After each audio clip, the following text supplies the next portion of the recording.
Welcome to Watch What Crappens. To get our videos as soon as they're released instead of waiting for a week, head over to our Patreon. That's also where you'll find our bonus episodes and our Discord community. We love you guys.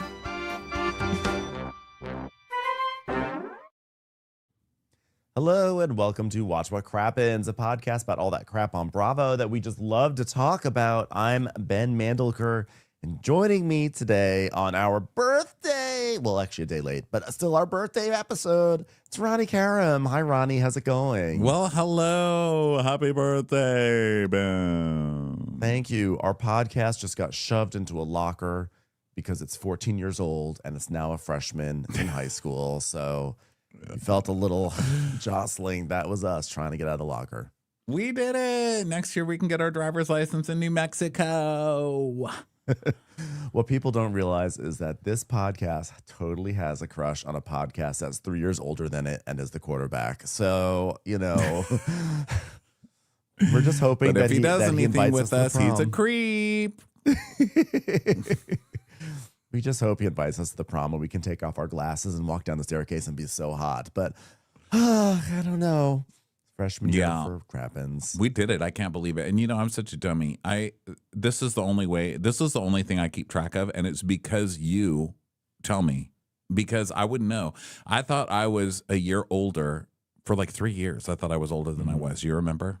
And then I figured out how old I was.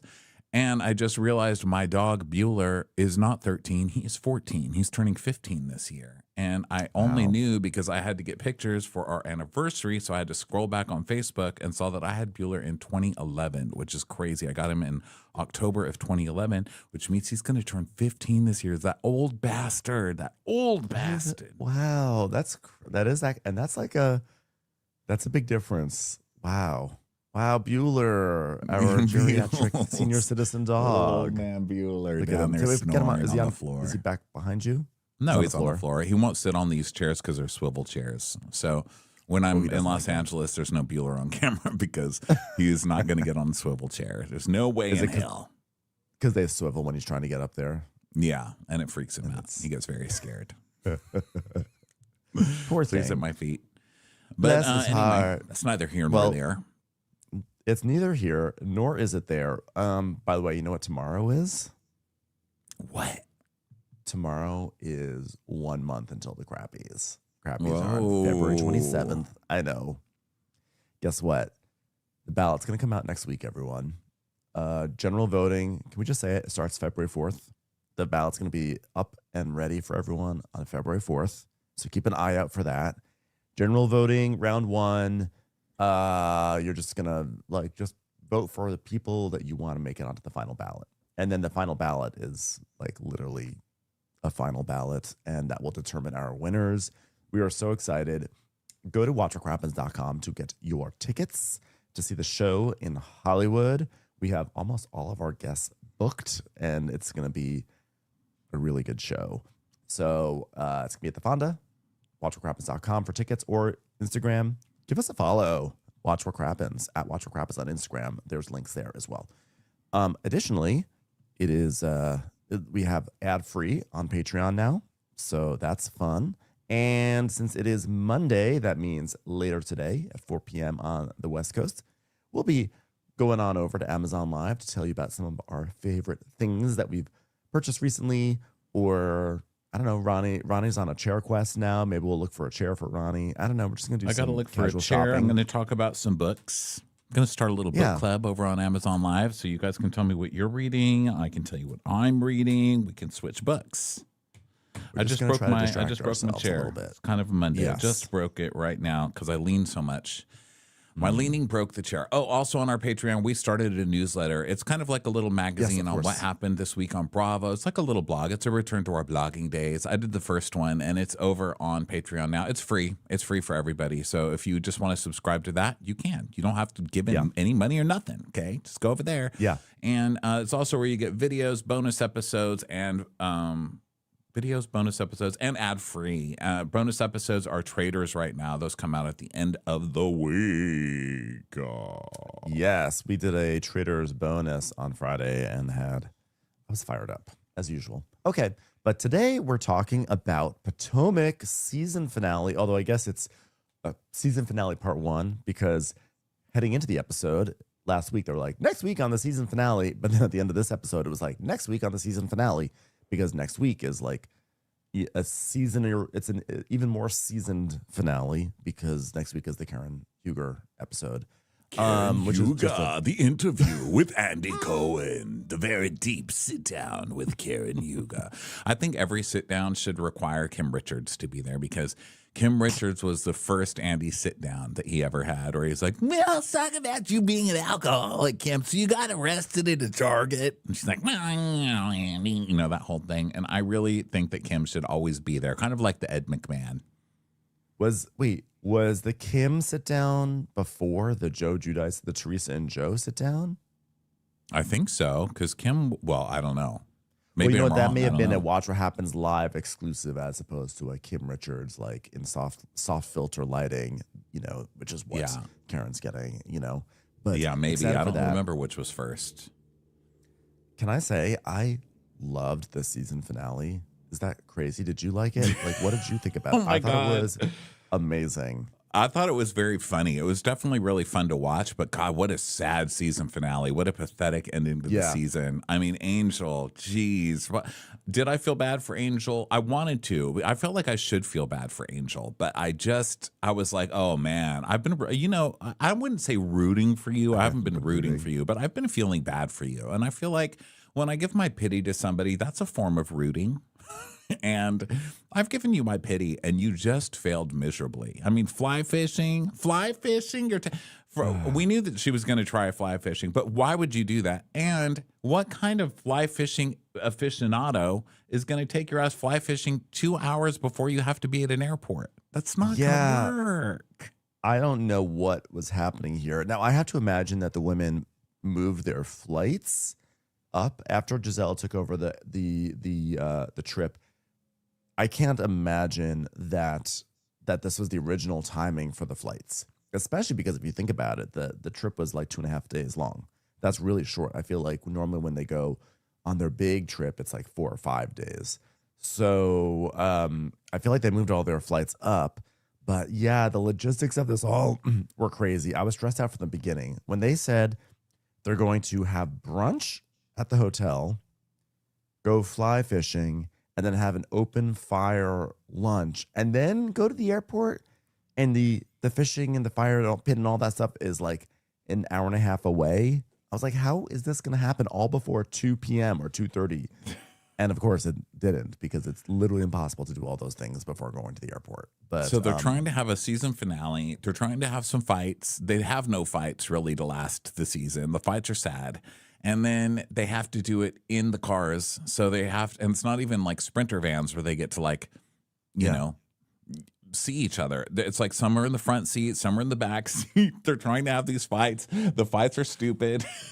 It was just a mess. They had to eat at the rest stop. I mean, it was all terrible. And, you know, even though I wasn't rooting for Angel in general, I was rooting for her against Giselle, because even though Giselle's not completely wrong, Giselle's just such a jerk. And I was really hoping that Angel could pull off something nice for the ending. And she got lost. I mean, she got lost. She went to a pin that someone dropped. I mean, it was not good, Angel. It was not good. Now, I don't know if you've seen online, but Angel is saying somewhere, of course I read it in comments, but that production was the one who picked that Airbnb in the first place, and it wasn't even her fault. And then I don't even want to hear it at this point, Angel.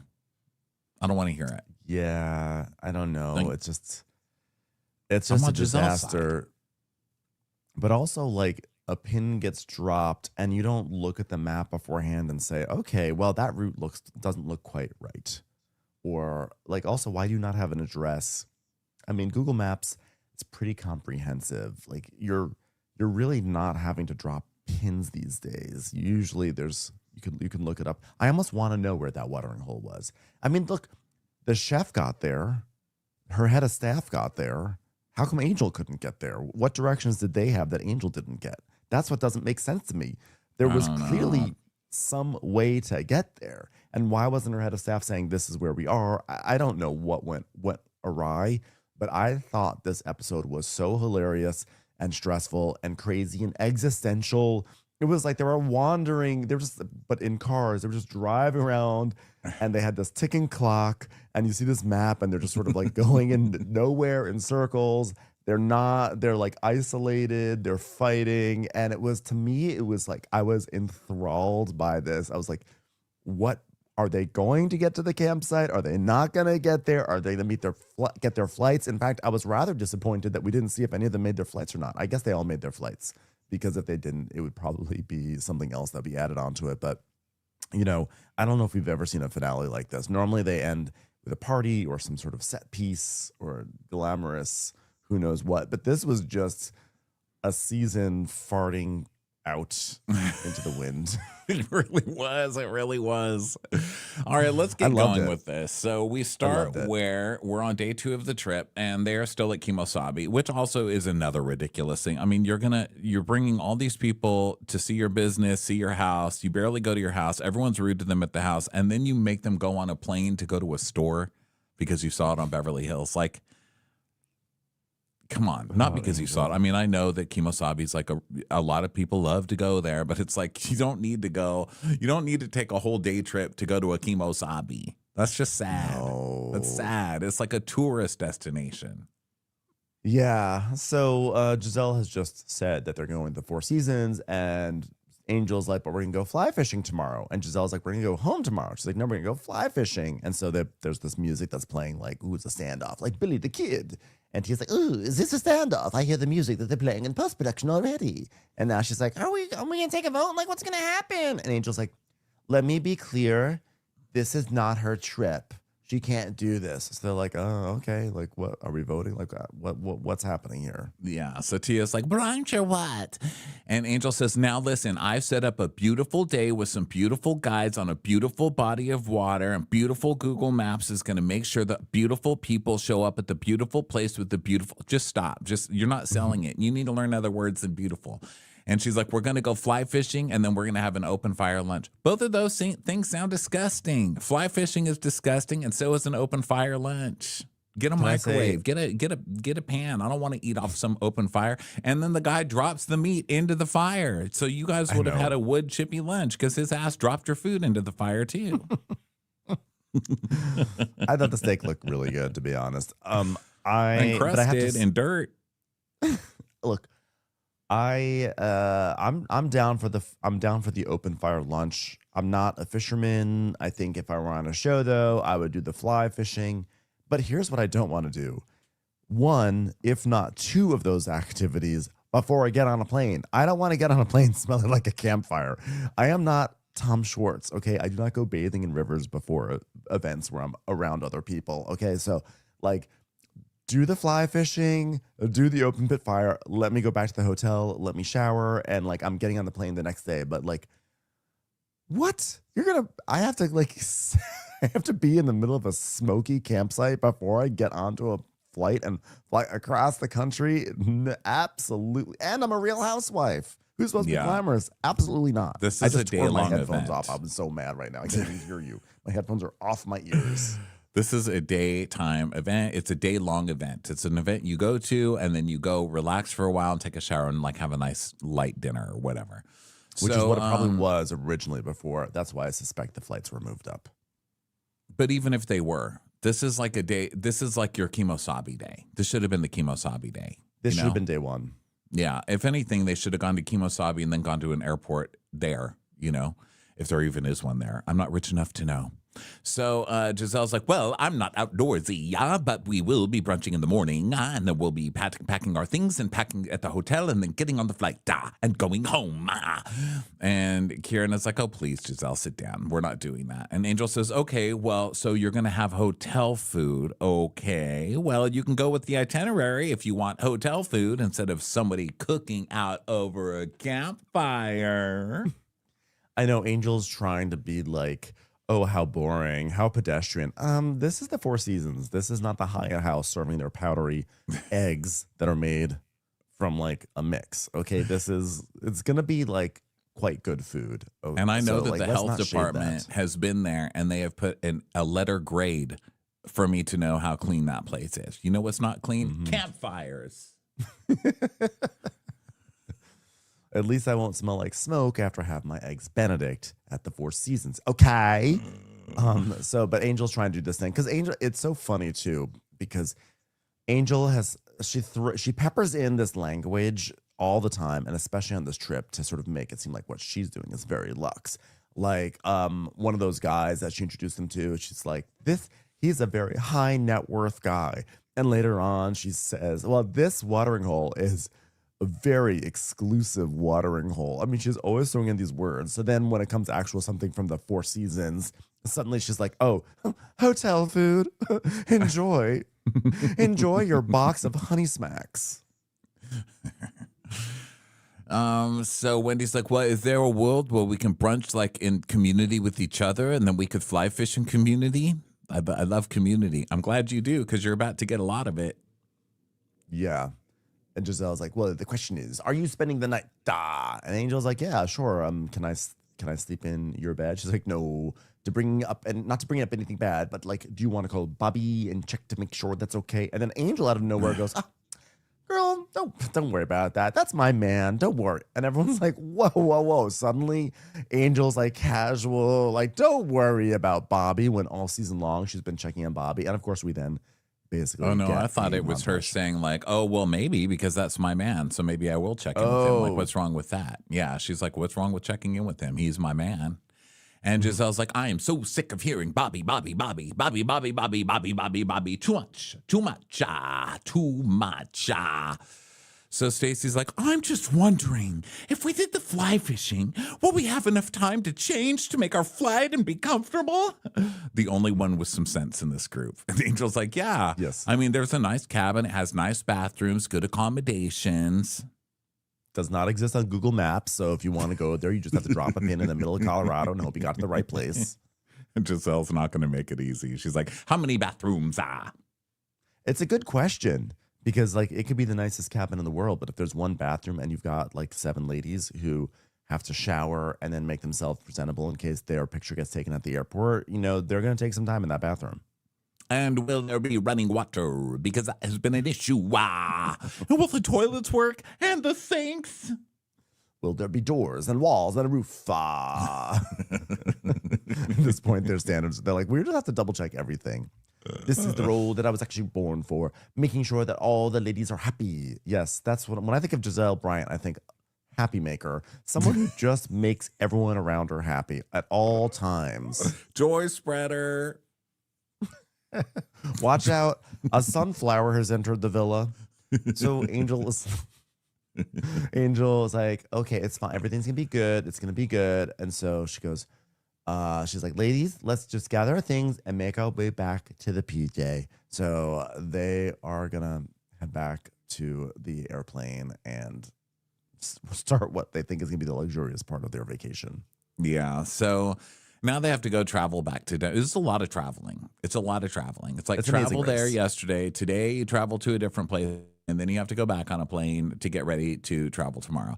So now the ladies are chit-chatting in the air. And Jazzy's trying to make small talk. She's like, oh, my God, your kids are gorgeous. You have 2, right? How do you feel with 2 kids? And Angel's like, when you have children and then you see you in them. Wow. I just love seeing. It's amazing because they look one way when I look at them, but then their school pictures come back and they look completely different. They've got my morphing face. The funny things with the kids is also that whenever we call them down for dinner, they seem to get lost upstairs for 2 hours. We don't know why they can't just figure out their way to the table.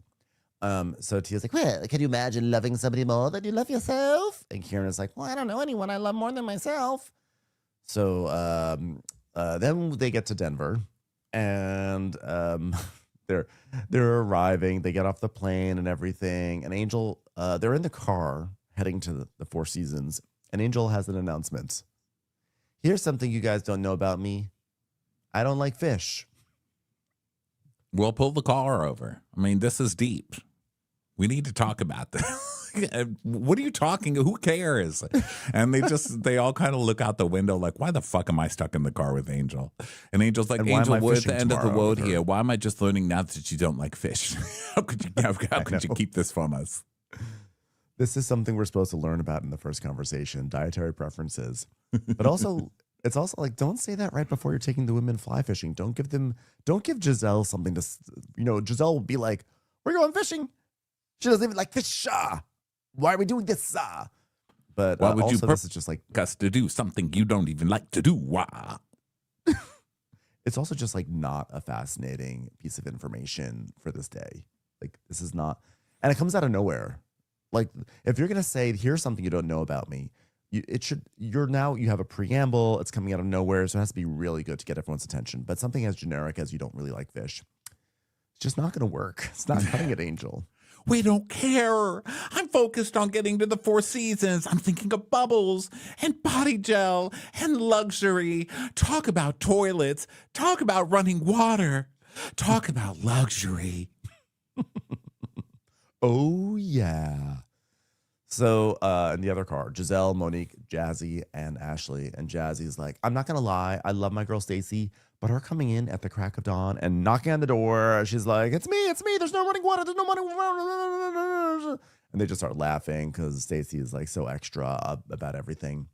And then at 8:19 p.m., not 8:20, 8:19 p.m., they arrive at the Four Seasons and they are so happy to finally be back in the lap of luxury. Yes, so they get there. It's a nice room. And, of course, Giselle's got the presidential suite. And they look around. There's a shower in the middle of the room, like a glass shower in the middle of the room, which is, I guess rich people like to look at each other naked. Which is weird. So. I don't know. I mean, if I was rich, I would be like, I want a cave where no one can possibly see me, including myself. I want no mirrors. I just want it to be dark and steamy. Just it is a throw funny me in there. choice. Is this the actual presidential suite, or is it just maybe it's a honeymoon suite? Because the honeymoon suites are sexier. I know this because one time I went to Vegas. It was like a bro trip, and I was with my friend Saji, and we arrived, and they gave us an upgrade. We're like, sweet, and like we put you in the honeymoon suite, which is funny. And I was in the closet still, by the way. So it was like two quote unquote straight guys. I mean, he's straight. I'm definitely obviously not. And the honeymoon suite, it was like from all angles you could see that shower. It was like, it's like we want you to have sex and like enjoy it. So like anytime either of us were like taking a shower, we had to like actively look in a different direction. Otherwise, like any mirror or thing you could just see, because God forbid you see someone's penis.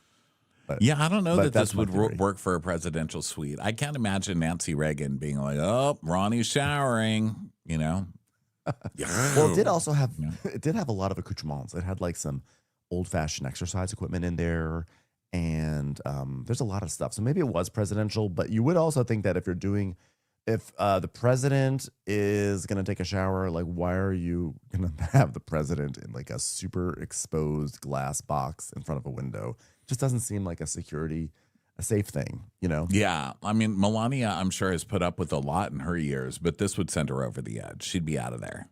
Yeah, I don't think we'd finally get rid of her ass, too. I don't think we need to see a three-dimensional naked Trump showering in the middle of the bathroom. I think presidents, probably none of them, well, maybe a couple, but most of them probably don't need to be seen naked in the middle of the room. The Secret Service is like, oh my God, can we please put the secret back in Secret Service? This is disturbing. Yeah, let's keep it. We don't need to see any of that. We also probably don't need to see any more ice in the streets. I just want to say, can't help myself. Sorry. Moving back to the show. So now they're all walking around the suite and they're looking at everything. They're like, oh, this is wonderful. Oh, great. Angel, by the way, has passed out in the back of her car, and they're like waking her up. Well, to be fair, the fish revelation was a lot. That's a lot of energy. She's emotionally tuckered. Took a lot out of her. She like lost her life force when she said that. Yeah. So yeah, she was sleeping deep too. Like she really sleeps like a log. They had to wake her ass up. They really had to. So Ashley tells us that she's done some of her best work in the tub. Please, no one wants to think of you in the tub either, because every time I think of you in the tub, Gollum is there. Please. Yeah. We don't need to imagine who you're doing your best work with. It's either Gollum or Ralph, and I don't really want to imagine either of them. Yeah. And she's so like, yeah, but then you get in the tub and then you get dirty and then you get out and then you get dirty again. And this is I think they talked about this on Married to Medicine too, right? It was a very shower heavy Sunday episode where they're like, yeah, you get dirty and then you get out again, then you get dirty again. Right. They were talking about that. It's so weird how Bravo does that. They have multiple, things happening on different shows. Anyway, so Angel's like, so I'm very happy that you guys are in accommodations that are up to your standards. You're welcome. And Giselle's like, yes, I did it, not you, you terrible hostess. Yeah, and she was like, well, I hope you had a great day on my trip. And Giselle's like, okay, so here's the plan. So we've also have the option tonight. And they're like battling to be the hostess of this moment. Also, the way that Angel says, I'm so glad that you guys are like, that you're like, these accommodations are up to your standards, as if she booked these hotel rooms for the ladies. It's like, Angel, you had nothing to do with these hotel rooms. Yeah. But Giselle's announcing that there's food that's coming up here. And then Angel says, oh, and there's a honky-tonk bar that's right around the corner, so we can all go there afterwards.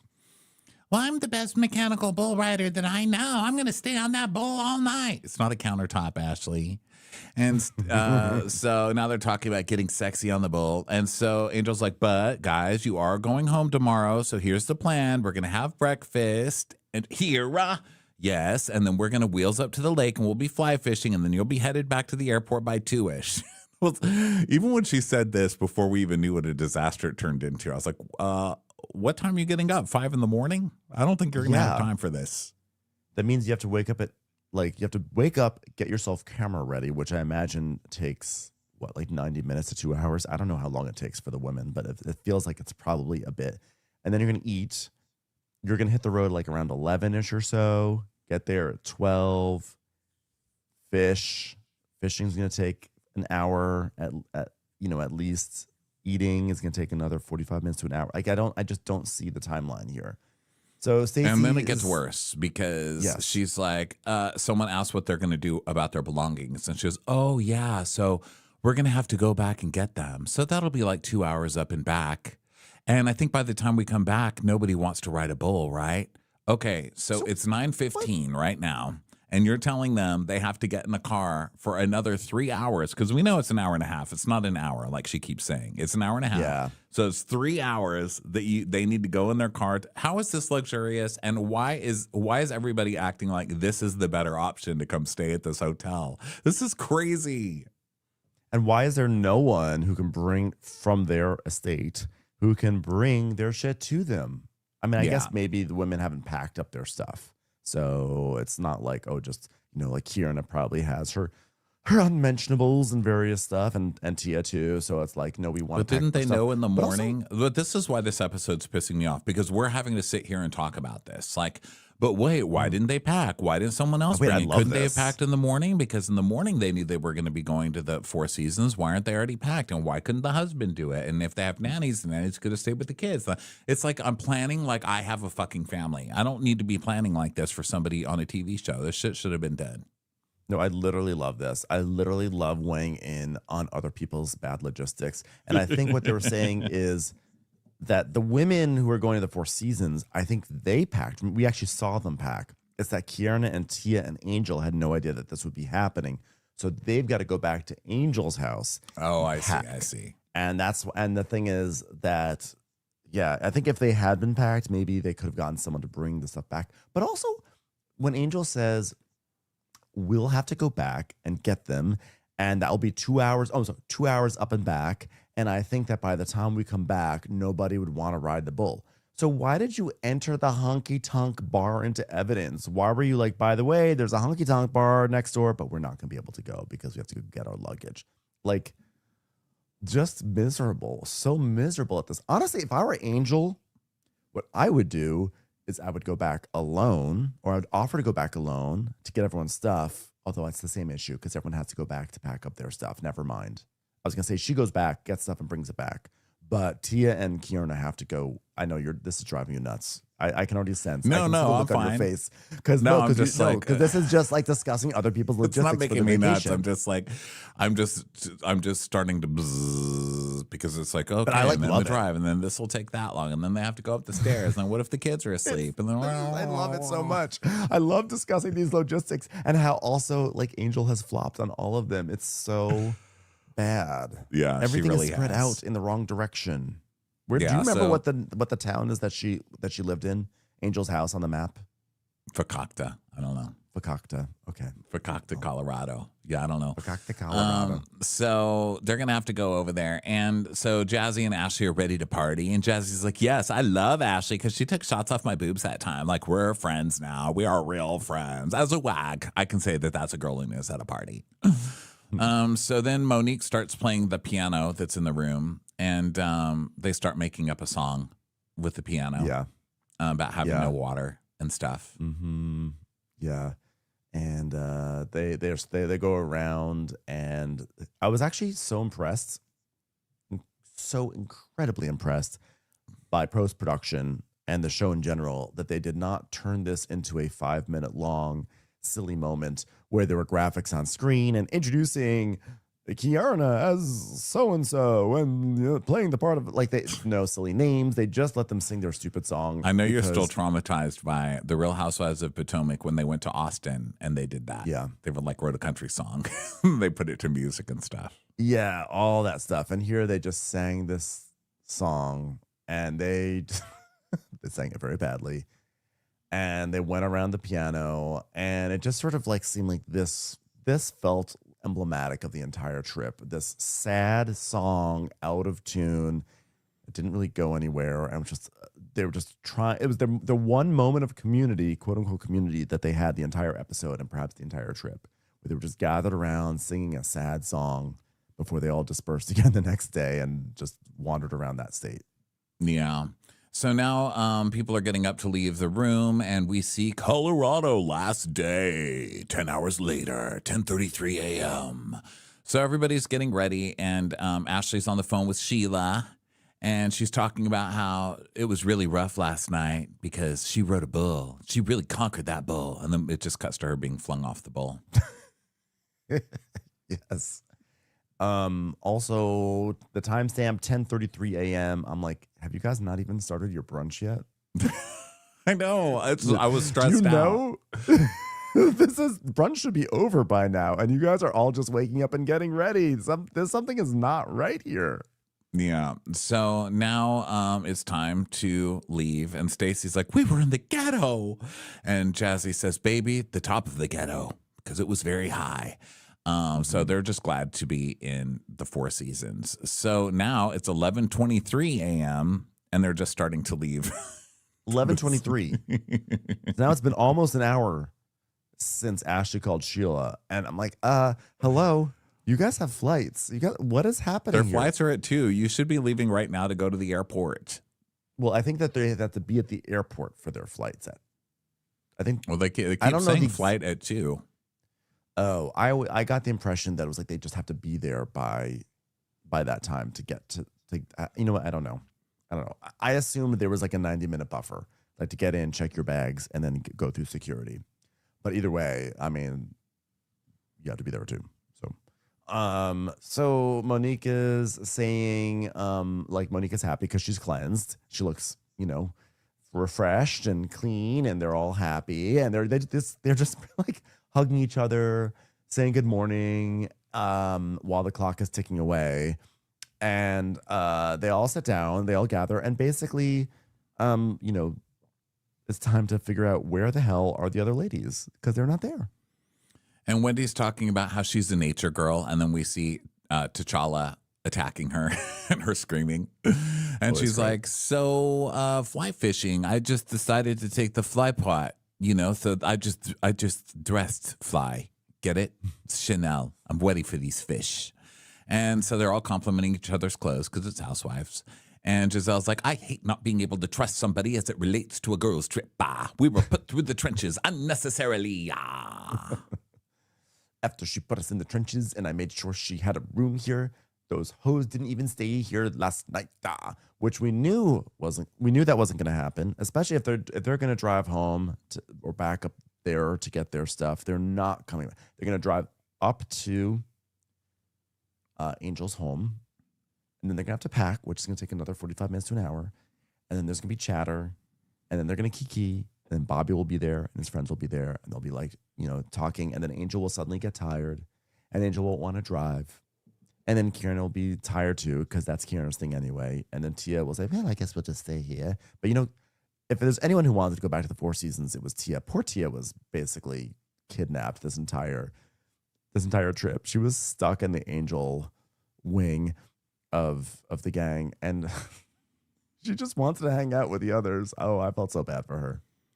Well, Angel, Tia, and Kay decided to stay at Angel's house, and I proceeded to text Angel, and she says to me, they're not coming back to the hotel at all. Tell me what sense that makes. Tell me what sense it makes. And so we see the text exchange, and Giselle is saying, Angel, I'm confused. The hotel told me your rooms are empty. Question mark. So they just paid for hotel rooms that they're not using, which, I get it. Angel paid for stuff, or production paid for stuff that also did not get used. But I just think that this was, I think it's weird that Angel did not text them to say, hey, we got back to the house and we're just so zonked. We're unfortunately going to have to miss you. The fact that Angel doesn't communicate, I think is just really shitty. They have to always be the ones to reach out to her to be like, what's going on? Are you coming back? Where were you? She should have just said, it's going to be 2 hours. We're not going to do that. We're just going to go home and just have the fight and just be done with it, But I think Angel's just so sick of hearing it. She's like, I'm just going to tell them what they want to hear and get the fuck out of here. So Giselle's like, and they wanted me to fly fishing situation to do an activity and call it a day. This is not a girl's trip. This is called I see you when I see you. So she's mad. And Angel's like, well, at this point, Angel's the verb. Angel's the verb right now. So now we see the flight countdown, 5 hours, 34 minutes. Okay, wait. So then it's not at 2. So if it's 11:30, oh my God, whatever. Okay. I'm not. It's 11:30, 5 hours, and wait, what was it? 5 hours and how much long? 34 minutes and 8 seconds. 34 minutes. Yeah. So that means the flights are at 5 o'clock. They have to get to the airport around 2:30. It's a little on the early side, but So they're 30 minutes south of the hotel, and Angel, Tia, and Kay are in Angel's truck. So Tia's like, oh my God, I should have used the toilet when you did. I'm dying, but I don't want to slow us down. But if you do see a house, just stop there and I'll knock and tell them that I used to live there. It works every time. Angel's like, no. I don't want you to hold it. I don't want anyone to be any more uncomfortable than they are. My whole point and purpose of this was to be relaxing. It's like, so here we're now seeing the pinnacle of what the Wonderland experience is, which is an open mind to pulling over at a Starbucks. That way someone can be. She's like, no. I want my trip to be known as the trip where you pooped when you wanted to. Okay. You're going to think back on this and you're going to say, I had to poop and Angel found a way for me to poop. Thank you. Thank you, everybody. Tell your friends. Wonderland. So here's another peek inside the wizardry of Angel. She tells us, last night my intention was to go back to the Four Seasons, but it was past 1 a.m. in the morning at that point. What? Wait, did they go up to the house after the honky tonk bar? I don't know. It's confusing because her time, she doesn't have a good sense of time. I think we've learned. And so she keeps saying everything's an hour, but nothing is an hour. And so I'm wondering if it really took them that long to get back home from the Four Seasons, but it couldn't have taken that long. I guess it depends on when they left. That was at 9:15 when we saw them talking about, you know what? I think they went to the honky tonk bar. I'm going to say that they went to the honky tonk bar. They went to the honky tonk bar and then went after honky tonk. Maybe that's why she said no one's going to want to do honky tonk after. They went to honky tonk. They left at 11. They got there probably 12:30, 12:45. Maybe it's 1. And they decided we're just going to stay there, which honestly, I get that. But that's so Giselle's so annoyed because they're not showing up to breakfast. She's like, they're not having their together time at the breakfast, I guess. Which, by the way, sorry, I'm mad. Here's what I say. You get there, you finally you stay, you do the honky tonk thing, you go to the house afterwards. You get there 12:30 or 1 a.m. It's reasonable that you say, God, I wish we could have spent overnight at the Four Seasons, but we're tired. We're just gonna spend overnight here. What you do, first of all, you text. Second of all, you wake up at 6:30 or 7 a.m. and you book it back down to the Four Seasons and you have breakfast with everyone else. That's what you do. You don't decide, okay. It's too far because the place that they're going to fly fish is between the house and the Four Seasons, right? So they would have had to go all the way back to the. That's what you do. That's what you do because it's about the being together, and so it's inefficient. But that's why you wake up early and you do it, and you make that gesture, and you say, "I'll be there in the morning." That's what I think. That's what you do if you're going to do this whole, ridiculous logistical plan in the first place. Yeah. So Kay's like, well, our bags weren't even packed. And then we're going to come for another hour? No. So they look for a bathroom for Tia. And Angel's like, well, today we're under some time constraints at the beautiful scenic location where these ladies are going to fly fish. And I have my guides and I have a chef. And then we see the chef dropping food into the fire, creating a delicious 3-course lunch so that they could go straight to the airport comfortably. Someone needs to literally light a fire under Angel's ass, because even in her confessionals, she's like, and then we have a fire, and then we're gonna eat food. Oh gosh, it's just so. And the thing is, she's also acting like this luncheon is like some sort of Michelin level thing, and it looks like a very nice lunch, a nice grilled steak and some vegetables. I mean, there were some beautiful looking vegetables there, but she's acting as if this is, Thomas Keller who's serving the food. And it's just like, just a nice steak lunch. And so I'm like, it's almost good that they didn't more show like up because Helen, am I right? This is some crunchy steak. What is this? Who cooked this? Did you cook it on the ground? He knocks over the grill. Steak's just on it's a forest fire. In the grass. They're like, wait a minute. Everything's burning around us. So now it's 11:58 a.m. and the Four Seasons ladies are getting in their cars. I'm like, and they have to be at the airport at 2 or 2:30, and it's noon, and you're getting in the car. As they get in the car, and Jazzy's like, "Do you guys have any champagne? Because this is like an hour and 46-minute drive." I'm like, "What? What?" Now the Denver airport is a ways out of Denver. It's about like 25 to 30 minutes outside of Denver. I don't know if that's like on the way. So like maybe it's an hour and 46 minutes to the campsite, but then only an hour from the campsite to the airport. But either way, how that's two. I'm saying being very optimistic, 2 hours and 45 minutes to go there and back to the airport. And then you're supposed to also tack on time for fly fishing and a 3-course meal. How is this going to make sense when you only have 2.5 hours of time? And then to travel more. It's like, okay, let's travel 3 hours today, and then we'll get on the plane to travel again all the way You're already to the East Coast. Like, what? You're already 15 minutes in the red just by going there and driving back. If you do nothing else but drive to the campsite and then drive to the airport with my weird estimations, you're already 15 minutes in the red. I just don't even get it. I don't understand this whatsoever. Yeah, so Wendy wants a gas station margarita, and Jazzy's like, wow, you guys made this trip fun. Baby, I feel like the dude in Home Alone once we got to the Four Seasons. Like, yes, I will have a large pizza and a champagne.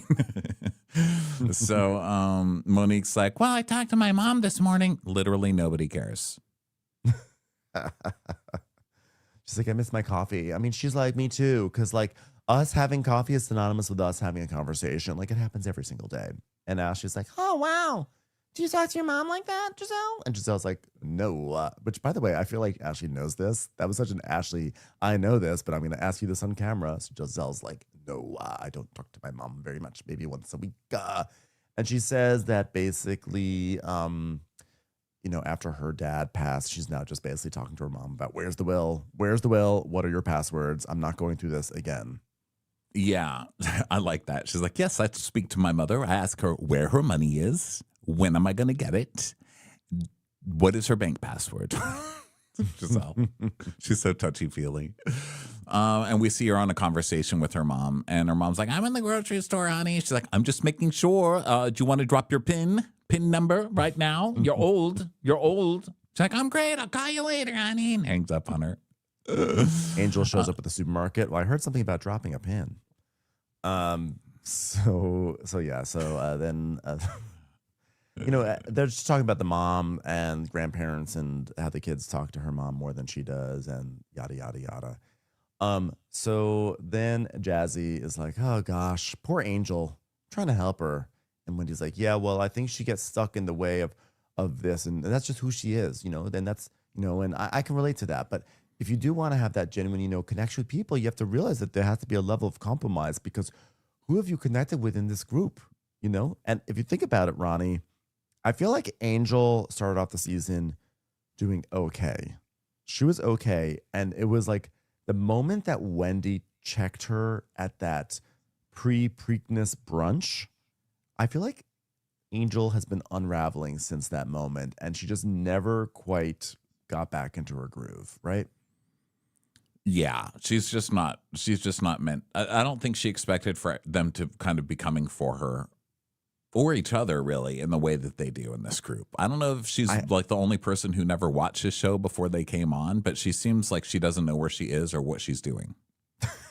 I think she came in thinking that she would be this fabulous housewife, this wag, glamorous, wealthy, into self-help and self-enrichment, and would just be effortlessly integrated into the group, because everyone would love her, would want her to tell stories of the NFL, and she would win over everyone. And instead she arrived, and they just poked holes through all of her bullshit, and she just did not know what to do. Yeah. Well, now, speaking of bullshit, we've got a whole episode that is taking place in cars. So the ladies are like, oh, shit, this is the season finale. What are we going to do? So they start trying to start fights in cars. So here's the first one, and it is Stacy versus Jazzy. So it's Jazzy, Wendy, and Stacy in a car. So they're driving along, and Stacy's like, well, Jazzy, I was a little shocked to see you kikiing and exchanging numbers with Charisse at Family Fun Day. And Wendy goes, oh, wow, here we go. I can see why, but go ahead with this. And so Stacy's like, because I shared with you and Wendy that Charisse was at Giselle's party calling me someone who is promiscuous. And then we see a flashback of Charisse being like, that goes the slut. So then Stacy's like, and I was shocked when I saw you getting her phone number. So Jazzy is ready for this. And she goes, well, I'm really sorry that you were hurt, Stacy. I really am. Wendy, how do you think, do you think I should have handled it better? Do you think I should have said, oh no, you came from my friend, so right now is not the time for me to exchange numbers with you, even though this is my first time meeting you? Wendy, what do you think I should do? That's my cue to you, Wendy, to say the thing you were going to say about the wedding, okay? And Wendy's just staring straight ahead because she's in the front seat. So they're kind of arguing in the back. So she's just like, well, I mean, I guess if it's your first audience. And she's like, well, how long have you known me, though? And what does it matter if the first time you met her? So what? You know me, not her. And this is so important to me that I've waited a month to bring it up. And so Jazzy is like, so I'm supposed to just be rude to her? That's what you want me to do? She's like, well, I don't care who you're rude to. You're my friend. And so Jazzy replies by saying, Stacy, how did you want me to navigate meeting her? Did you want me to say no? I can't see your number because you said bad things to my, I can't take your number because you said bad things to my friend. Like how? Like, what am I supposed to do? Like, what do you want me to do? I can't just go around being super upset with everybody who comes for Stacy, because then I wouldn't have any friends, Stacy. Well, I mean, if that's how you feel, then we're going to just leave it at that. And then, of course, now okay, Stacy, my turn. Now that I can hear what you're talking about, Stacy, can I ask you a question? Now, this is a tricky thing with loyalty. Okay, the loyalty that you expect from your friend, you better be damn sure to be able to reciprocate it. And Jazzy's like, hello. She goes, well, I think Jazzy knows the history of our relationship and the experiences that we've had together, and I have been loyal to you. I've been very loyal. Well, Stacey, let's just clear this one thing up. Was it your initial plan to support me at my wedding before Ashley and Wendy said that they were coming? And Wendy goes, because she knows what this is about.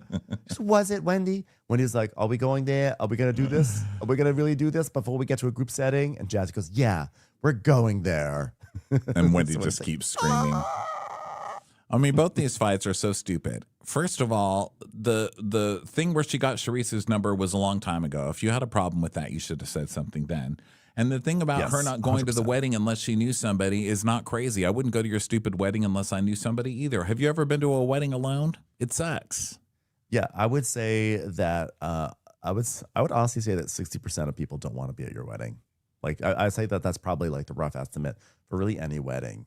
Like people like it. They're happy for you. But no one's saying, there are some people who genuinely love going to weddings, but I think there's like a large number of people who are not really at a wedding. You know who loves going to weddings? People who want to get married. That's the only people who love to go to a wedding. People who are like about to get married or want to get married in the future and they dream about it and they want to go judge each other's weddings and be like, well, the catering at that wedding sucked. My wedding's going to be a lot better, or my wedding was better. Maybe people living in the past. But in general, weddings are just they're not a healthy hobby. I will say that the wedding is usually most exciting for the people who are the stars of the wedding. I enjoy weddings. Like no one wants to go to your improv show either, but I'm glad you're doing it. Like that's nice. Yeah. I enjoy weddings. Some of them are really beautiful. Some of them are very emotional. Others are a little bit more generic. I'm not going to lie. But almost every single wedding that comes around, like 2 days beforehand, someone says, hey, we're going to go to IKEA. And I'm like, I can't go. I've got to go to a wedding. It's like there's always something that like I actually truly genuinely want to do more. And like doesn't take away from the beauty and the loveliness of the wedding. But I'm just saying, don't think that your wedding is the end all be all for events of that weekend, because there's other really cool shit that we could all be doing. Like you're not doing me a favor by letting me choose between chicken and salmon. You know what I mean? That's not like the biggest thing that happened to me this year. I'm doing you the favor by going to your fucking wedding, okay?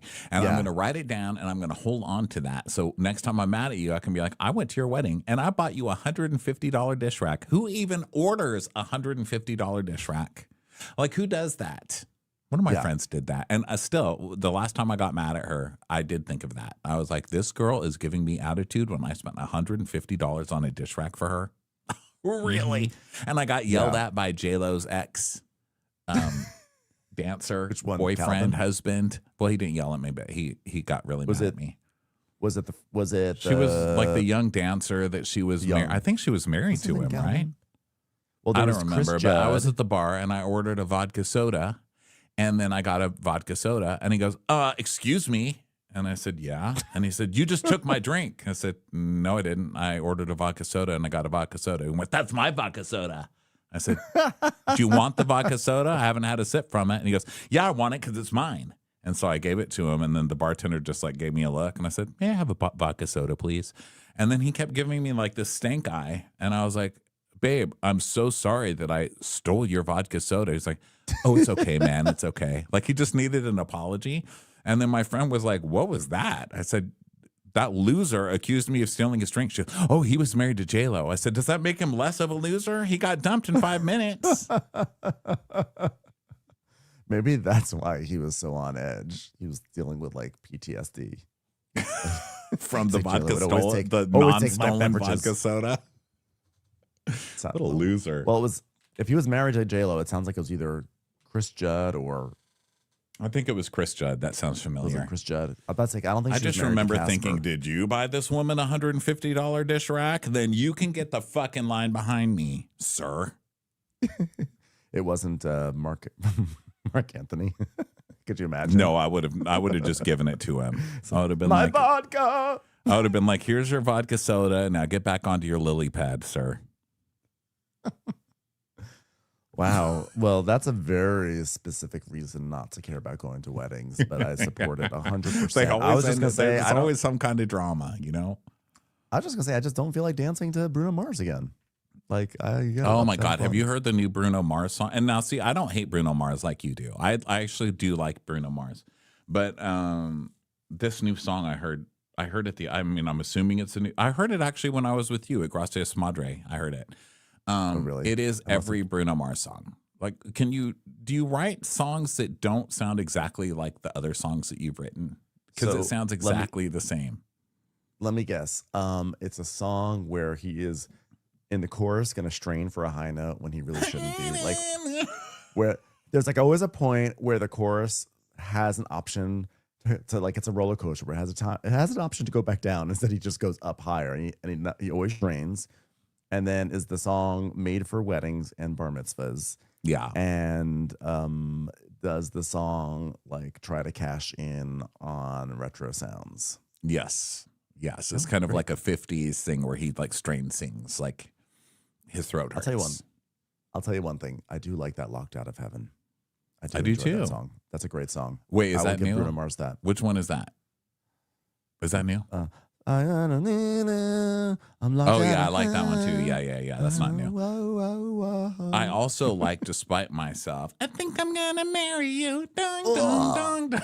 I know that's one of his most annoying songs, but I do like that song. The song that launched 1 million flash mobs. Yeah, no, I like it. See, I like Bruno Mars, but yeah. Anyway, sorry, Bruno Mars. Sorry you got astray there. So Ashley's like, well, do you know? So Ashley's like, do you know that she wasn't going to come to your wedding until she knew that Wendy and I were coming to your wedding? That's a flashback. Ashley starting shit. And of course it worked because nobody in their right mind would care. You know, your wedding's out of town. You know, I think especially when you have an out of town wedding, you don't get to be like, you didn't come to my wedding? Yeah, because you had an out of town wedding. What the hell? But also, when you've actually gone to the wedding, like that's, you know, she went to the wedding and she cried and she presumably got you a gift. And she also rearranged her very important business launch for Shio, you know, like, and as a result, she just barely missed the cutoff to being in Forbes 100 or 5,000. I mean, yes. I mean, look, Stacey, for sure, full of bullshit, being like, well, I had a very important business meeting. Like, she's going to launch Shio, a regional weed brand. And, you know, they clock her on it that the save the date came out earlier than that. That was shady of you to book those business meetings. But ultimately, she came and she showed up. And I understand it might be hurtful for Jazzy to think that that Stacey only came when she found out other people were coming as being filmed. But quite frankly, would you have invited Stacey if it weren't being filmed?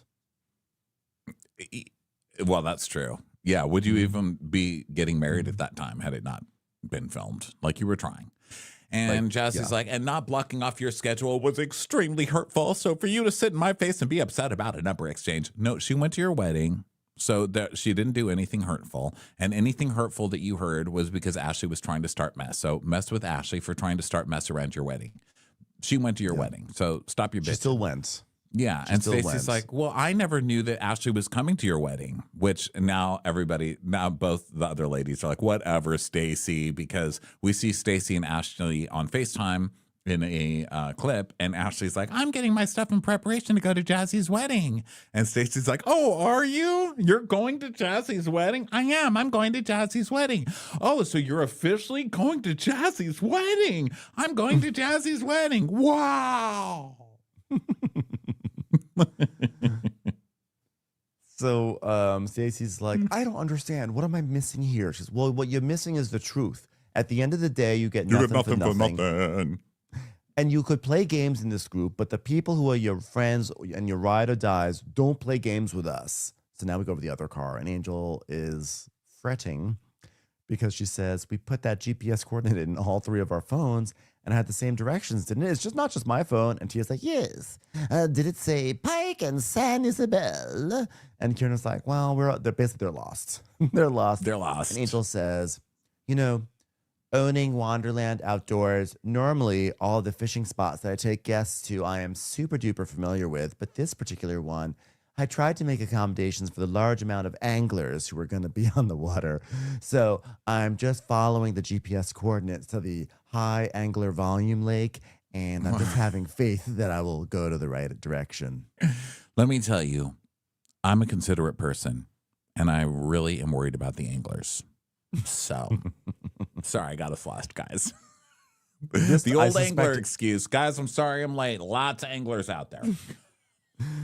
Unfortunately, this lake, I need to find a lake that can accommodate more than 4 anglers, and it's really hard to find them. So, found one. It's like, I don't know why it's taking me the opposite direction, but it did. And Tia just goes, oh, Jesus. So now it's 12:56 p.m. And Monique's like, yeah, I don't think Angel's going to redeem herself with Giselle. And Giselle's like, no, if she had sense, she would have met me in the suite this morning. And she would be like, look, let's go over what we're doing for the day because now it's your trip, Giselle. And she would have gotten on her knees and she would have kissed my ring. And then she would have said, I called your mother and I got her PIN number. I mean, Monique's like, yeah, I don't think that's going to happen. But I do feel like we've been through the trenches, you know, and they're all saying how they're trauma bonded and stuff. And now she goes, hey, do you remember when Wendy said her theory that she thinks that Angel said something to Bobby and that Bobby may have said something to Chris? So they're back to now this car is going to try and start some drama because they're stuck in a car. They're like, how are we going to do this season finale? We've got to fight. So now we're going to make it that Bobby said something to Chris. So maybe he was the mole. So Monique's like, by the way, I don't think that's a terrible theory. Terribly bad theory.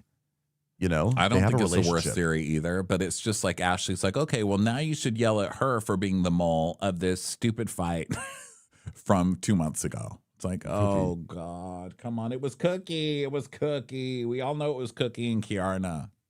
Yeah, well, I don't know. I mean, I suspect it's Cookie and Kiarna, but I also think I get the sense that Angel has a rapport with Bobby where she kind of talks about the show as if it's just like a trifle she's doing. Like, ugh, the women, yeah, they're so ridiculous.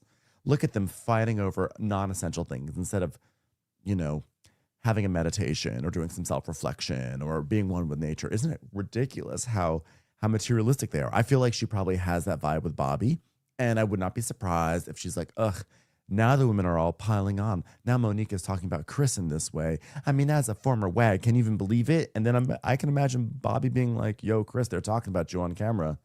Just heads up. Well, from what they've said about his relationship with Chris, he was Chris's mentor and gave him a bunch of clothes or something when he was starting. Yeah, Chris was Bobby's. Yeah, Chris was Bobby's mentor. That's what I meant. And that was it. I don't, like, are they still friends? Do they still hang out? It sounded like it was back in the day. Yeah. I don't know. And also, Cookie and Kiarna are just too suspicious. I mean, if they were a couple, their name would still be Cookie. Think about it. It's them. They're guilty. Kirky. K and then Key-E-I. Cookie. It would still be the same name. That's their couple name. It's them. Or Kierna. Kierky. I mean, Kierky. You could do it that way too if you put Kierna first. Kierkegaard. Either way, I think what we can say is that there are enough reasonable other paths for this rumor to get to Chris that I don't think that Stacey deserved to be roasted for being the leak. But it could be Stacey too, though. That's the thing with Stacey. Stacey's always lying. But there's also reasonable doubt. Because it is reasonable that Angel said something to Bobby and Bobby may have said something to Chris.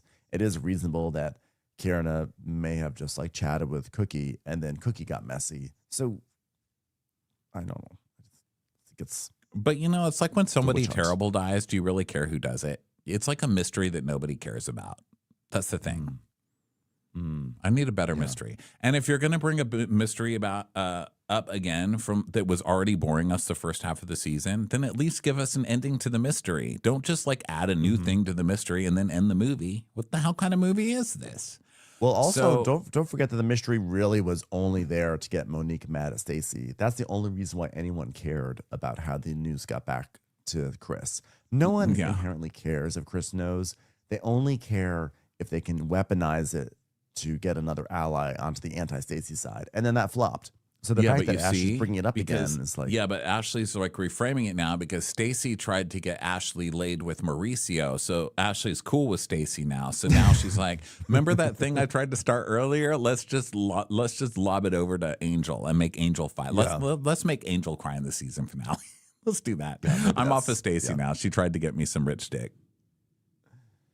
Oh, okay. So where were we here? They are driving. They're driving. They're still in a fucking car. That's where we are.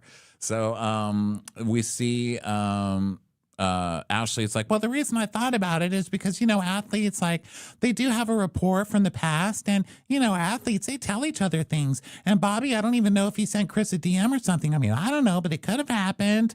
And Monique's like, I mean, I don't know. Monique's like, really? Again? Yeah. Come on. So Ashley tells us that like no one else in the group could or would do that to Monique, but Angel is a little bit of a question mark considering the fact that she and Bobby sort of know Chris. So she thinks it's possible. I mean, I think that I don't think Angel would do it to stir up trouble. I think she would share it with Bobby because she just shared it with Bobby. And you know, straight guys are super messy. Despite the reputation being on women, straight guys are really, really messy. And so gays. so I think this is. You know, I think it was Bobby being messy now. So Monique is like, well, but he was texting Stacy. Chris was texting Stacy saying that, you know, I heard my name has been circulating in the circle. And there's already some sort of conversation. And Ashley then reveals that she saw Chris, which she had not mentioned to anyone up until this point, which is crazy. And she's like, oh, yeah, you know, I saw him and I asked him, are you hooking up with Stacy? And she's like, yeah, I said, remember I had the kids, like, are you banging Stacy? And she says that he kind of like sipped from a straw and like bulged his eyes like, maybe. Oh, okay, Ashley. Okay, Ashley. So suddenly Ashley has now this new evidence that she just, what? I could have sworn I told you. Mm-hmm. Okay, you're desperate. You're desperate. It's the end of a season that's had nothing happening, mostly because of you distracting the entire season trying to make something happen. And now you're going to try and do it again because you're desperate. I see you, Ashley. I see you. So she's like, what? I could have sworn I told you. And Monique's like, wow, that's wild. Like, still don't care. Yeah, Ashley Stacey was lying through her teeth. Ashley is a totally unreliable narrator. Let's not forget how basically NECA's entire season was, you know, undermined from the beginning because she relayed this whole story to Wendy that NECA was coming for her about like the shrines and all that stuff. And I forget even the Nigerian terminology that was used, but for like the taboo class or like the untouchable class. But Ashley went and took a benign conversation and then relayed it to Wendy totally incompletely and then was like, oopsies. So she's lost all credibility when it comes to spreading gossip. Yeah. So Giselle's like, well, no means no. No answer means yes. And more importantly, Ashley, why are you just now telling Monique? Why haven't you told Monique? I thought you told Monique. I thought Monique knew. No, you're in this with Ashley. I don't believe either one of you. And so Monique's like, look, even his response was messy. I mean, that was messy of Chris. And Giselle's like, but I mean, if he didn't bang Stacy, he would have said no. And she goes, no, we're talking about Chris though. And he knows what he's doing. And she even said to me at dinner, I never dated your ex-husband. And maybe they're just all liars then. They're just all liars. But I like that Monique is like, you guys are coming here trying to bring my husband, who I just wrote a book about what an asshole this guy is, and you're trying to bring my husband up as some kind of witness that I'm supposed to believe. Like, are you kidding? Like, who do you think you're trying to convince here? Yeah, I love how it just keeps on flopping with Monique. Monique is not taking the bait. She's like, yeah, he's messy. He'll lie. He'll lie just to get people mad at people. She's like, no, nope, I don't believe it. And so then in the other car, they're still fighting about the wedding. So Wendy's like, stand in this, Stacy, stand in this. She's like, where's the lie? Stand in this. You want to set this thing of perfection? Stand in it. And Jazzy's like, the lie is in the fact that you weren't coming to my wedding until you fucking found out that Wendy and Ashley were coming. Wendy's like, there you go. There you go. And Stacy goes, I disagree with that. I didn't know. And Wendy's like, oh, I called you and I said, Stacy, you are going to look fucking crazy if you don't go to Jazzy's wedding. Did I not? I know you're going to lie on me. Cause even when I said that, when, you know, said like that, like I have these things, I have this thing and this, whatever. I was like, that's your friend. And if your friend is getting married, you be at your friend's wedding. And I said that, and I never wanted to say it to you because I didn't want you to feel hurt. But Stacy, I'm telling you, Jazzy, that. But Stacy, since you want to sit up here and motherfucking lie, I'm going to put it all out there. And she's like, you have the audacity. And they're like, oh, God, come on, Stacy, you big fucking liar. I don't care. I don't care that Stacy did that. I don't care that Stacy was like, I have something planned every day. I don't know if I can go to this wedding. I don't know if I have time to go out of town to a wedding. Yeah. I don't care. I'm Yeah, on her exactly. side. Like, I don't think that's such a crazy thing to say. And Wendy's always like, oh, and I stood up for you. How is it standing up for her being like, this girl never liked you? She wasn't even going to go to your wedding until I made her. How is that being someone's friend? This is from the Heather Gay book of like, I was such a good friend to you. Let me show you what a good friend I am. Pill popping alcoholic. Well, she's saying I stood up for you because like when other people were coming for you, Stacey, I stood up for you. And you're making me sound like the crazy one when I was actually trying to say, look, you need to go to that wedding. Otherwise, you're Well, she's not really trying to like a make her shit sound friend. crazy. She's not even talking to Wendy. She's having this fight with Jazzy. Well, I know. I'm saying that from Wendy's POV, she feels like she's being undermined right now when she's being. I know, but that's what I'm saying. Like, Wendy's making this a big deal. It's not even about Wendy. And then Wendy's throwing Stacey under the bus for no reason and being like, oh, you're going to call me a liar. She didn't call you a liar. She's talking to Jazzy. Yeah. So now 2 hours, 49 minutes until flight departure. It is 1:13 p.m.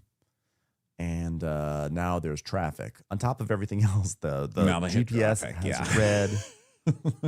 Now they hit the traffic.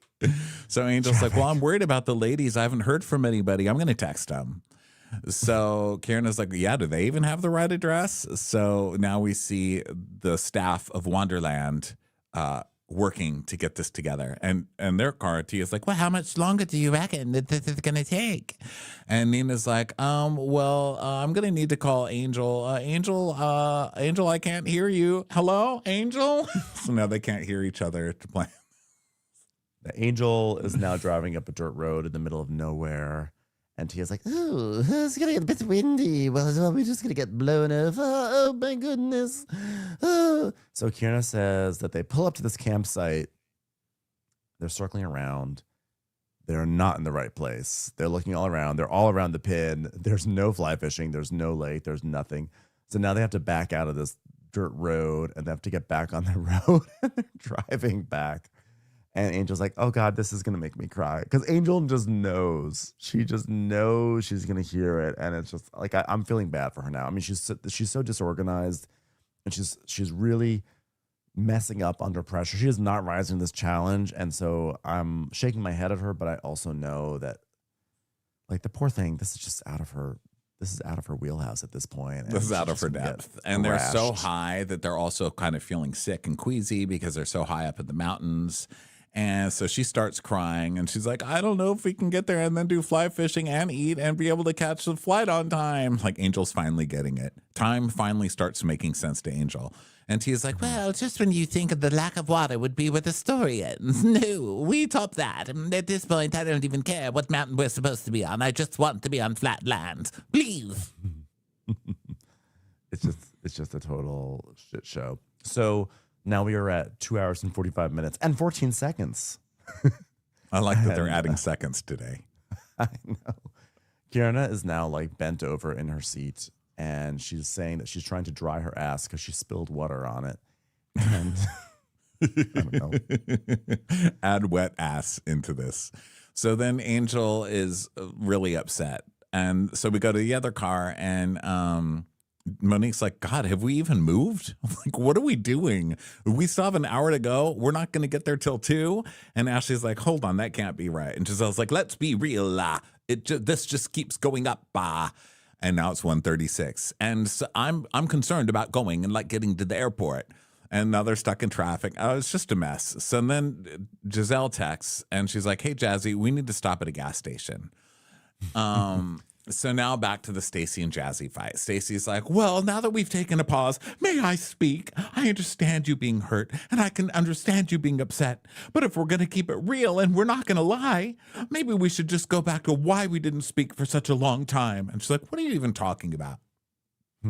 Stacey goes, well, I'm talking about when you were recording phone calls. And Jazzy goes, Stacey, you are really crazy. She goes, I'm not crazy. We talk about it a lot, a lot, a lot. She's like, girl, bye.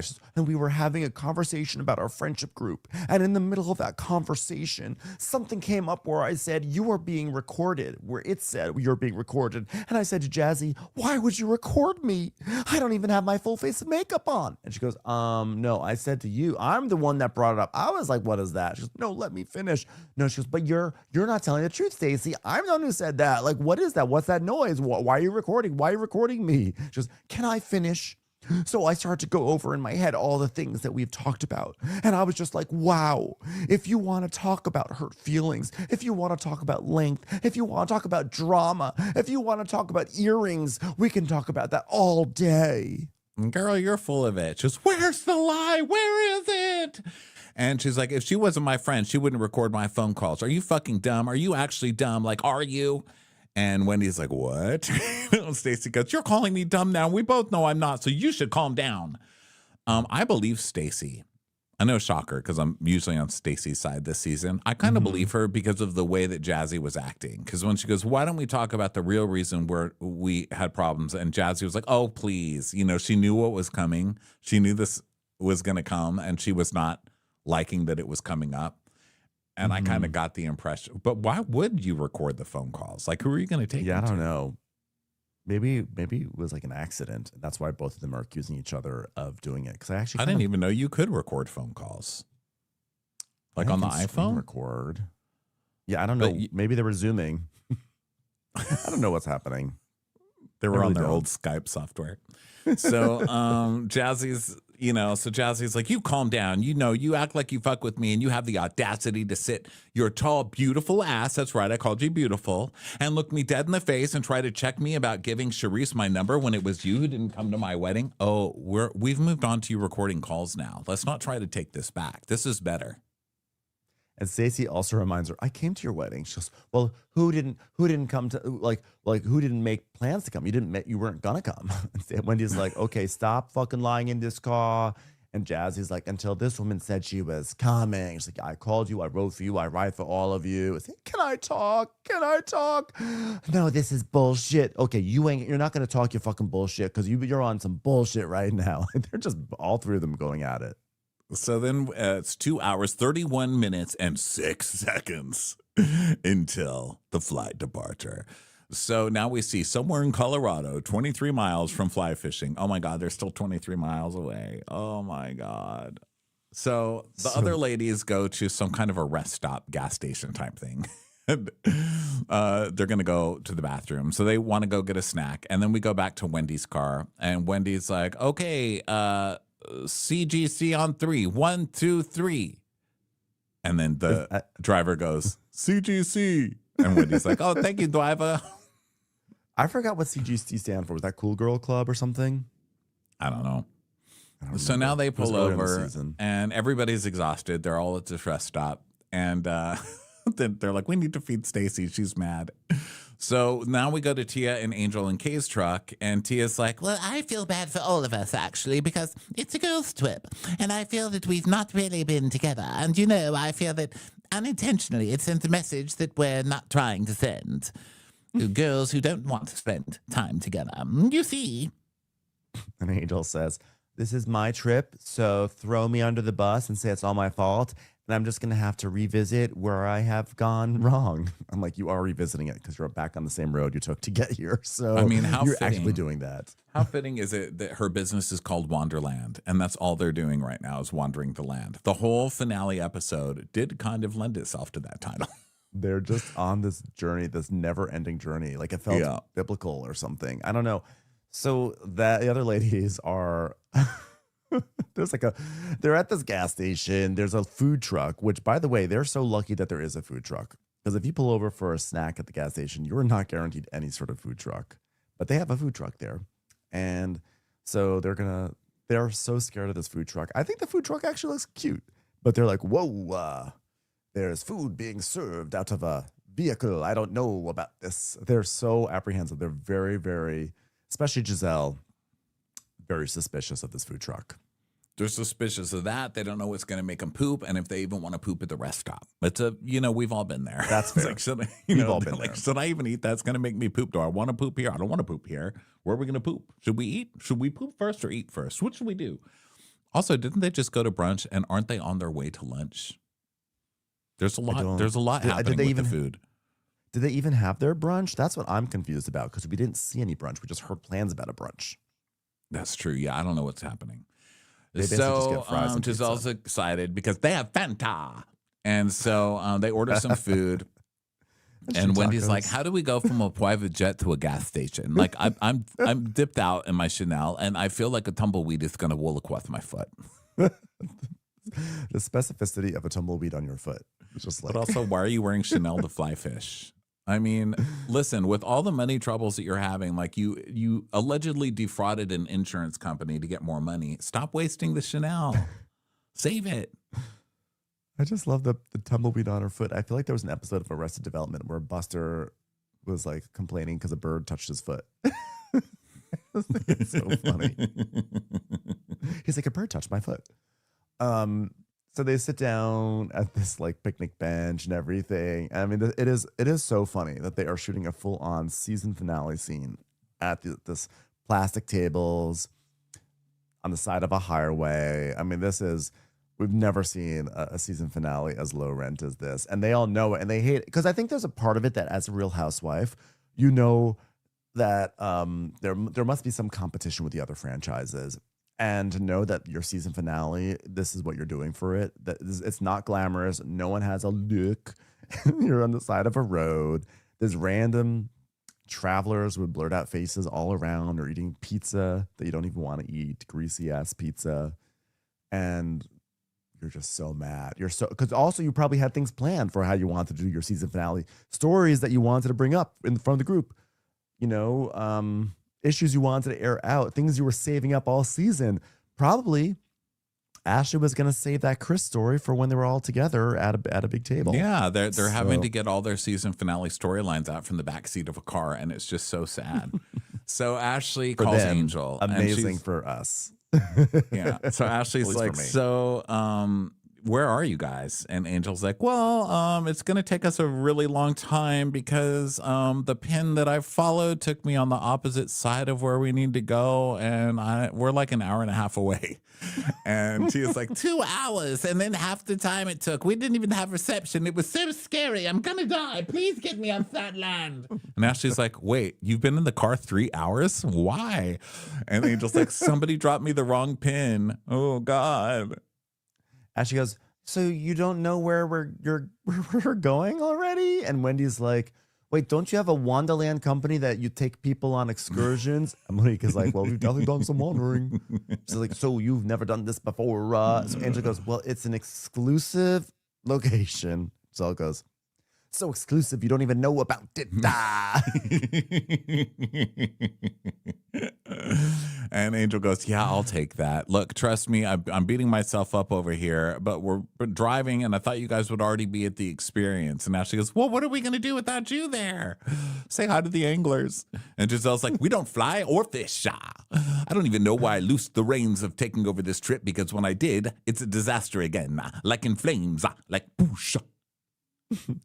So Kierna goes, this is like a $10,000 dinner experience. Did you see the footage of the guy dropping the steak into the charcoal? Girl, and it's only $10,000 because that's what Angel is charging for it. It's not like you would pay for this at the, Four Seasons or something. Like, we're getting this for free, you guys. This is Angel saying it's going to cost $10,000 to have her friend cook a couple of pork chops on a fire.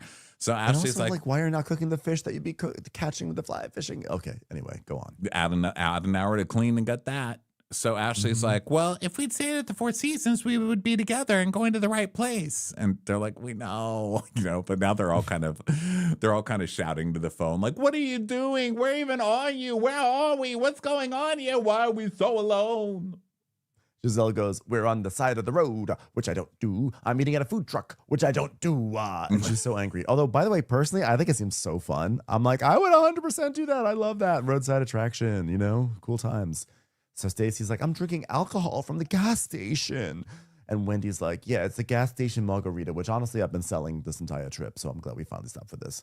And Angel's like, but don't worry, guys, the experience is still there for you. And she's like, do you know what time it is? It's 2:00. Are you kidding? And you don't even know where you are? And they're like, how far is the excursion from the airport? And Angel goes, 2 hours. And they're like, what?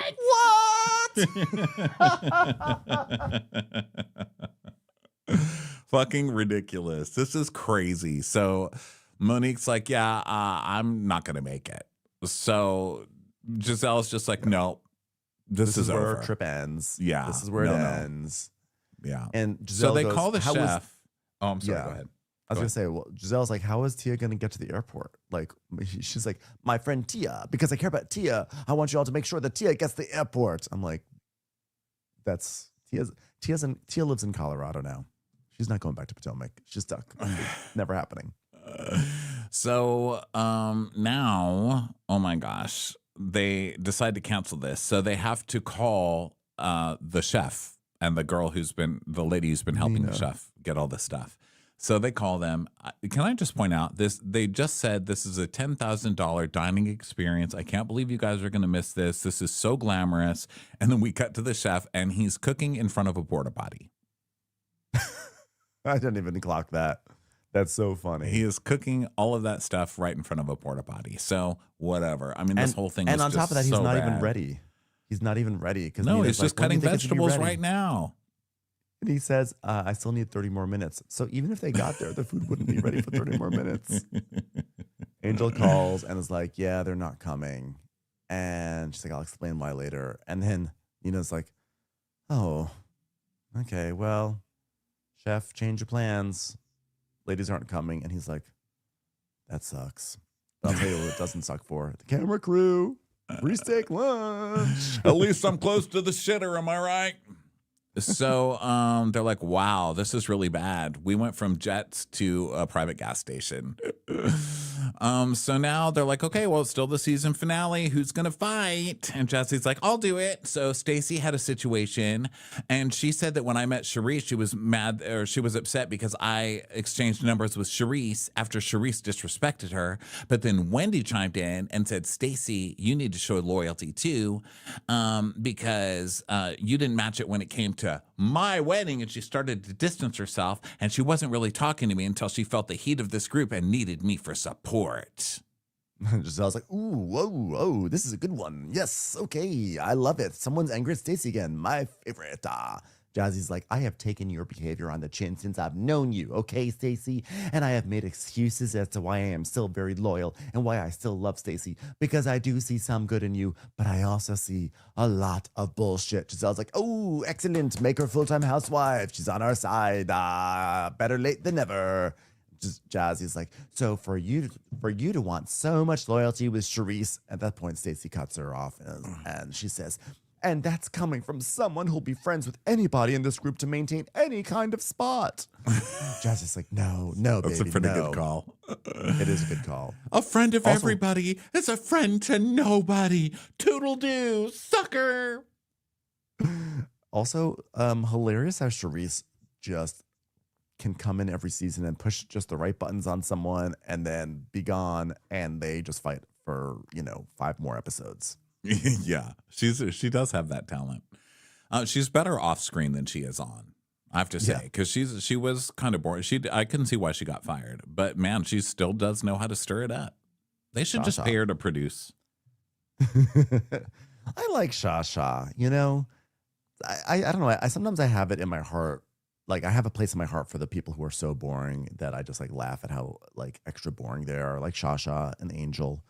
And I think Shasha, I also still remember, what was it, 2 seasons ago, where Shasha got so mad that she slammed a table. I was like, good for you, Shasha. Get into the mix. Yeah. I know. Yeah. So now Jazzy and Stacy are going at it again. And Monique's like, well, look, it's still her business that she wants to have a friendship with somebody. And Stacy's like, I knew this would happen. And Wendy says, you started it.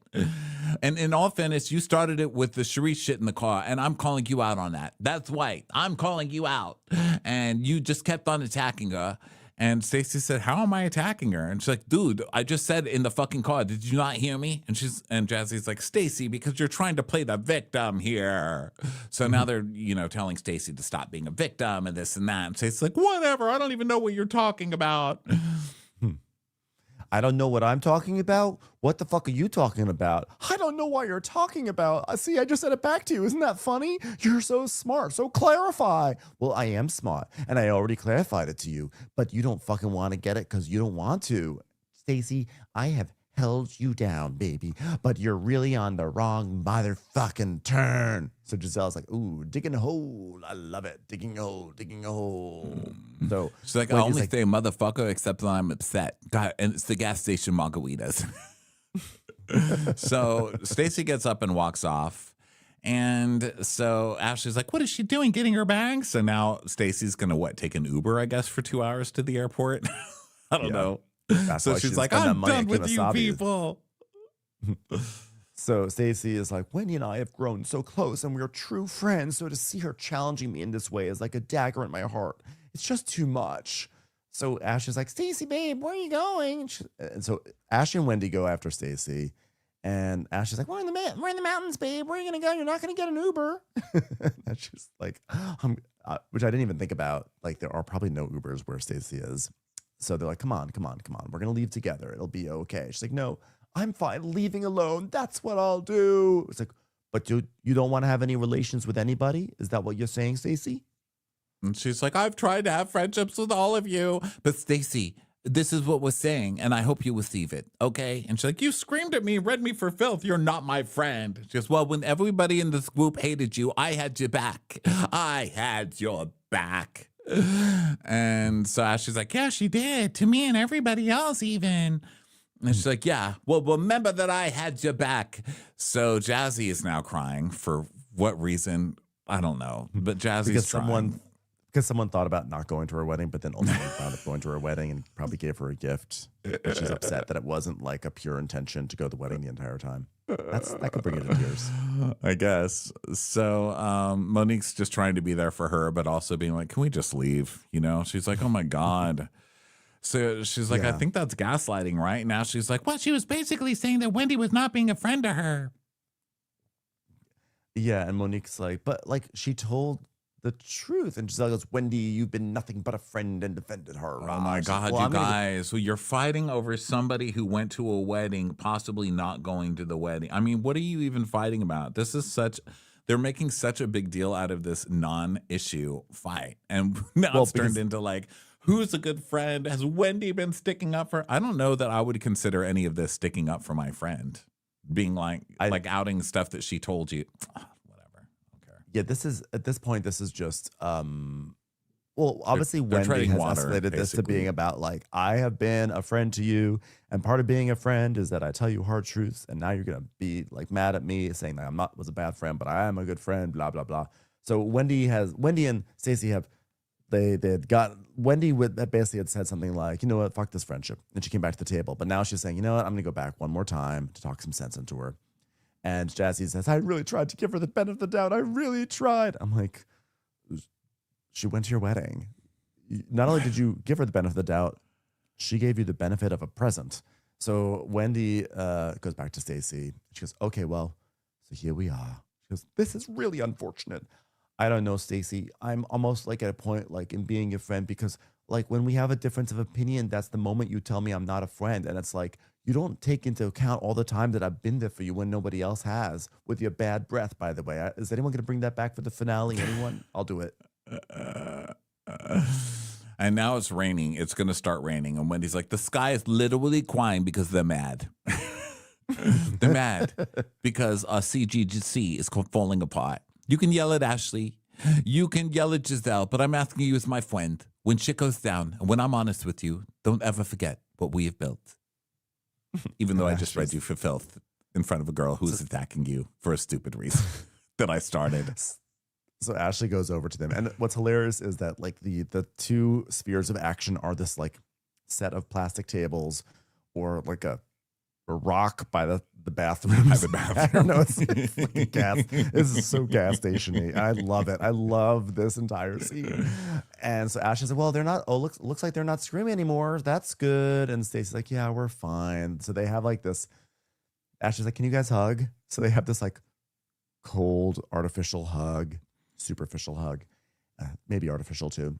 And Stacey's like, okay. She's like, I need to go back to the DMV. I cannot be in Colorado any longer. Yeah, she's like, well, at least we survived, and it wasn't as awful as all the other times I've been around these ladies. She starts laughing.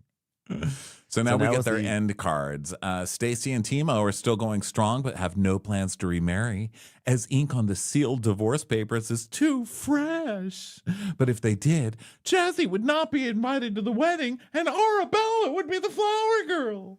Arabella! So then they start joking. They're smacking Stacey's butt and saying that she has no butt. Now for Giselle, after a 2-year battle, Giselle lost the fight over her father's will, which is such bullshit. That's crazy. So basically she got nothing in the will, which we all know that is bullshit. That new wife is going to get you. Watch out for the new wife. We all know this. That's crazy. Like, that man's love for his daughter was well documented on TV. Like, you just cannot tell me that he decided not to give anything to Giselle and her daughters. Like, that is such bullshit. That woman. No, that lady changed it when he was having his brain issue. She went in and changed all the shit. Yeah. No, I know. It's crazy. That's just so craven. Yeah. But one loss that did not overshadow is that Angel is now part of AKA. So then Wendy, 3 months after the Colorado trip, Wendy and Eddie were arrested for fraud, and they are facing felony charges and if convicted, up to 15 years in prison. I was surprised they didn't add like a little thing, but their living room looks great. You know, like that would be so Bravo to do that. It was so dry. It was just like, they're arrested. They're probably going to jail. Okay, next. That's like a shot of her in the gas station smiling. Like, do you think they have a Snickers bar inside there? She's going to jail. Oh, so Ashley's second bloom has her second guessing Josh. Oh, God. So she's still breaking up with and getting back together with Josh for storylines. But she is continuing to write the next chapter of her life, including a children's book, of course. Well, at least Ashley is not trying to write an actual book. At least she's like, I'm going to try and come up with 10 good pages. Did you see the name of the children's book? It was The Night I Made You in the Bathtub. Chocolate and Love. What was it? What was it called? Coffee and Love. Coffee and Love. No, coffee. Was it Coffee and Love or Coffee and whatever it is? Coffee and love in the morning gets me happy, living and thriving, not just surviving. Then they're still driving, and Kierna tells Angel, I'm really proud of you for getting us down that fucking mountain because I was losing my shit. I am so proud of you that you drove not only up the highway, but down the highway. That was really brave of you. Good job. Good job. I've never been with somebody who's gone through 3 tanks of gas in one day. Such a good job, Angel. And she's like, Angel's finally crying. She's like, oh, I feel like a masochist. Like, this entire experience has been me stretching myself. And I've cried and I've worried about this for so long. And I've been planning it for months in the middle of moving. And you planned this for months? I don't think so. Don't think so. She like, Well, you know, everybody knows that you sometimes plan something and it doesn't go as planned. And I just hope that they're going to give you a little bit of grace. Just kidding. They're going to rip you to shreds. Good luck to you. Yeah, so Tia's like, I feel bad for her. She's fucked. Then Kay and Greg are better than ever, but she's still prioritizing her med spa business over marriage, as if that was her choice. Come on. Yeah, I like that they're giving Kierna a positive card. Like, Kierna is just choosing not to get married to Greg. The picture frame remains the only bling from the jewelry store in her possession. And then for Tia and her sister are continuing to build their relationship, and what isn't continuing, house parties thrown by Tia's kids. At least that she's aware of. And Angel is saying that things are inconvenient in the moment, but I never dwell in the space of chaos and confusion. I move on. I'm a strong woman. I'm that girl. I'm a problem solver. I'm a healer. I've always been this. Knowing me is a privilege. Oh, goodbye. Bye, Angel. Nice try, Angel. Was a privilege. I love Angel saying, I never dwell in the space of chaos and confusion. I never do that. And the fact that Wendy said that I was the catfish, you know what? I was just thinking about it. I think it was Ashley who said I was the catfish. Anyway, I don't dwell in the past at all. Get to know me. So now Giselle is saying, one thing I know for sure, the Grand Dame would not have made it through this trip. I promise you, she's in a better place right now. Prison. And then we see 2 months later, dun, dun, dun, dun, dun, dun. We see quiet scenes around Potomac. We see a shot of the tally-ho. I like if they just opened a trap door in the tally-ho and Karen just crawls out like, I made it. I'm back. I'm back, baby. She has a tattoo of the entire prison on her on her body. She's like, I use my experience to get out of there. She's like, I've tattooed the recipe for your waffles on my back. So Karen emerges from the jail. She has braids and like a little thing on her head. And some jeans. I don't think I've ever seen Karen in jeans. Now, this was the most disturbing thing. I was like, this was real. Karen is in big acid wash jeans. What? I've never seen it. I don't want to see it. I didn't need to see it. It was disturbing. And she's traumatized. She's like shaking. She gets in the car and she looks back at the jail and she looks at the cameras and she's like, oh. But mainly because we're catching her in jeans. I think that's why she was acting like that. I know. It's like, I can't believe you're catching me like this. And then we see next week on the season finale, here we are sitting down with Karen Huger. Karen, did you drunk drive here? Tell me about jail. Where is it hot? Yeah, Karen, it is so funny to me. She gets out of jail, but clearly someone from Bravo had to go into that facility first and mic her up because we hear her saying on mic, saying, oh, thank you very much. Thank you. It's a privilege. It's a privilege getting to sign autographs for all you good people. Goodbye, Grand Dame out. So it's just so funny, like, stepping out of jail, but the first order of business, make that money, get that microphone on. And you have could you imagine you've been in jail for 9 months and then you get into a car and there's a camera just right there. Bravo cameras right in your face. But yeah. Well, is she going to be at the reunion? Yes. No, right? She is? How come? I think I'm going to say at the last episode, they bring her out, ask, the women are probably going to ask her questions, how she's doing. And I don't know. How come it's going to be a ratings ploy? I mean, I don't know. We'll have to discuss what the plan is with this, next week. It's just going to be an interview. I don't know if that's going to be recapable or not, but for sure we'll definitely be watching it and we'll see how it goes. But yeah, we'll probably just talk about the interview a little bit on the first reunion episode. Yeah, we'll just catch you up. I don't think we need to do a whole. Yeah, I don't know, like an hour of Andy talking to Karen. I don't know that I need that. Andy picked up his pen.